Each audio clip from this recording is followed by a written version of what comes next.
Alright, I'm going to try a little sweep here at fairly low power with a brand new image intensifier and a brand new lens. This is a Gen 3 unfilmed green phosphor tube, pretty high spec one.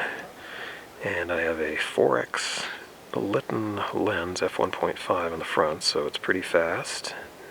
Not too bad magnification. And a Panasonic GH3 camera.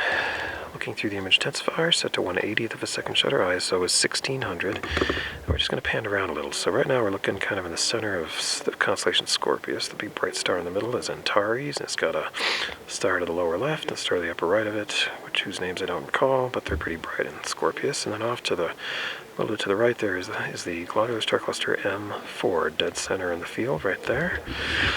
Small but slightly resolvable. So anyway, we're going to dive down into the tail of Scorpius until we scrape the horizon a bit. And eventually we're going to go up back into the Milky Way. So already we see a little bit of dark nebula there in the center. And I'll sweep until I start to catch the trees here. Those are pine trees on the horizon at Mount Pinos.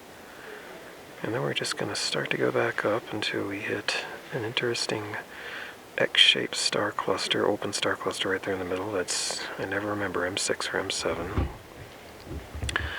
Might be called a butterfly, I don't know for sure. But it's somewhat resolved, and then we're going to just go up here and look at some of the dark, dusty lanes of the Milky Way. Okay, there's another star cluster there in the middle. That's the complement to M6 or M7. I think. Meteors flowing around a little here, so we're just going to slowly go along the Milky Way and look at some of those dark structures, which are like everywhere.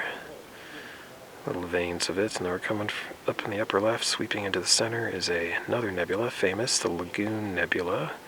Kind of two clusters of bright regions. If this was in a telescope, it would show with a significant amount of nebulosity, but we're pretty low power here.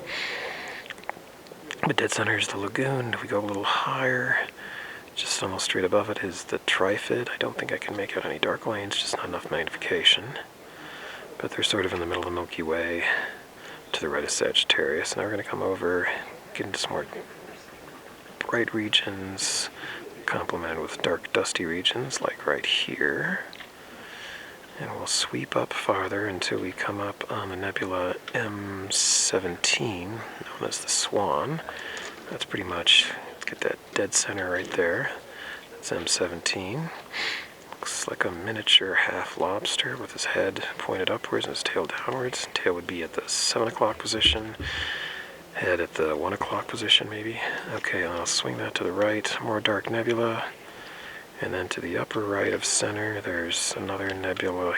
Okay, right dead center, that's M16, the Eagle Nebula. Very tiny at 4x, but nevertheless visible. And then I'll go back to the left, so get back into the Milky Way, and I love that dark region right there, doesn't that look nice? We'll go over a bit and just see what we can find. Okay, look for some more dark regions and real light regions.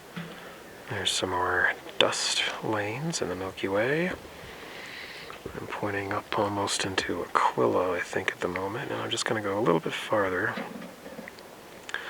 How much farther should I go? Well, maybe a wee bit more. I think about here. And we'll call it quits. That's enough. It's almost 4 minutes time. So there you have some nice 4x pan view of the southern Milky Way from Mount Pinos, California. Panasonic GH3 camera, Gen 3 unfilmed, standard P43 green phosphor image intensifier. And a nice f1.5 clear aperture lens. Okay, that's going to be it.